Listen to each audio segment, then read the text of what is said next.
नमस्कार, मैं हूं आपके साथ अली मतर। बड़ी खबर इस वक्त आपको बता दें, न्यूज 18 पर गिरिराज सिंह ने कहा है कि चिराग की भूमिका समझ से परे है। चिराग ने तेजस्वी तेज प्रताप को सेव किया। नीतीश से भूल नहीं हुई होती तो आरजेडी कहीं और होता। 2015 में नीतीश के कारण आरजेडी को ज्यादा सीट मिली। इस बार 80 सीट भी नहीं बचा पाए युवा तेजस्वी।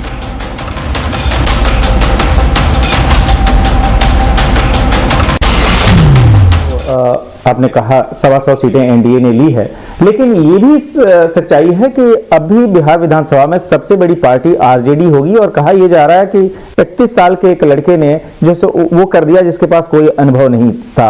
क्या ये एक बड़ा चैलेंज आप लोगों के लिए भविष्य में नहीं है?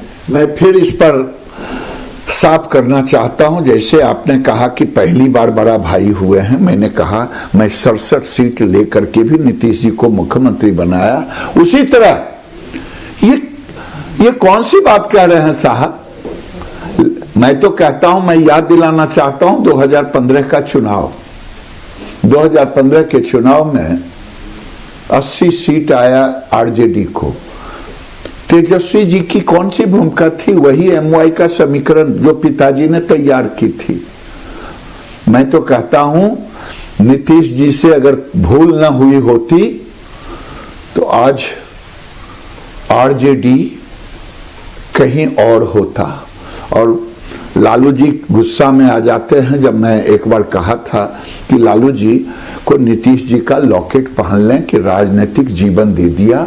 ये तेजस्वी उसी जीवन के 80 सीट नहीं बचा पाए साहब, और ये मुख्यमंत्री का दावा कर रहे थे, सरकार का दावा।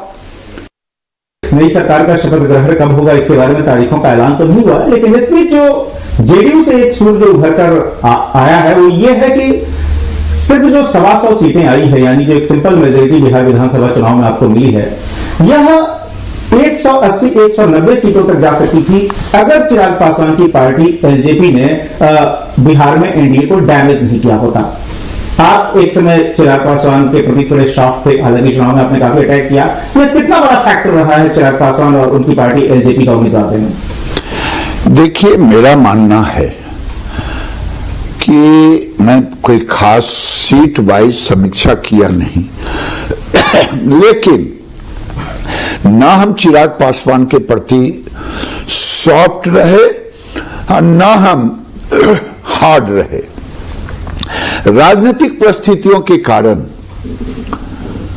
जो स्थितियां उभर के आई, उन परिस्थितियों में मेरे वक्तव्य उसी ढंग के रहे। चिराग पासवान के प्रति हार्ड रहना,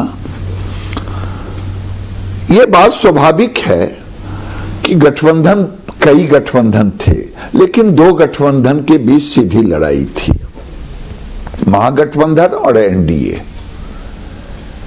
अगर इन्होंने भुलावा न दिया होता, हनुमान घोषित न किया होता, तो हो सकता है ये इफेक्ट नहीं होता जो इफेक्ट। लेकिन चिराग तो ये कह रहे हैं कि उन्होंने बीजेपी को फायदा पहुंचाया है, कि वो जो सिर्फ नीतीश कुमार को उन्होंने डैमेज किया है, कि बल्कि वो बीजेपी की तो उन्होंने मदद की, इसलिए बीजेपी जो है एनडीए के अंदर पहली बार सबसे बड़ी पार्टी बनकर उभरी। देखिए, मैं याद दिलाना चाहूंगा देश और बिहार के सभी राजनीतिक एक्टिविस्ट को, 80 सीट आया एनडीए के साथ।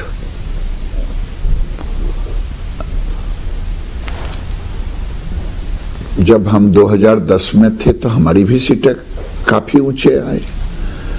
2000 के दशक में हमारी सीटें 66 थी, 67। तो कोई बीजेपी किसी के मरौवत पर नहीं है। बीजेपी सीधा जनता के संपर्क में है, और ना मैं किसी गठबंधन, समय और काल परिस्थिति के अनुरूप होता हूं, इसलिए कोई ये नसीहत नहीं। लेकिन ये बताइए कि चिराग ने जो उन्होंने कहा कि वह नरेंद्र मोदी का हनुमान है, वो हनुमान की भूमिका निभाई या विभीषण की भूमिका निभाई जिसने लंका में आग लगाई? मैं इतना जरूर कहूंगा कि मुझे इसमें क्योंकि राघोपुर की सीट तेजस्वी हार जाते, दुनिया की कोई ताकत नहीं कि तेजस्वी को इस बार जिता पाता। लेकिन जो इन्होंने एलजेपी का कैंडिडेट दिया, तेजस्वी को कोरामीन का काम किया और तेजस्वी जीत गए। अब ये आप क्या कहेंगे, ये कैसे अनुमान है? और न्यूज 18 से एक्सक्लूसिव बातचीत में गिरिराज सिंह ने दावा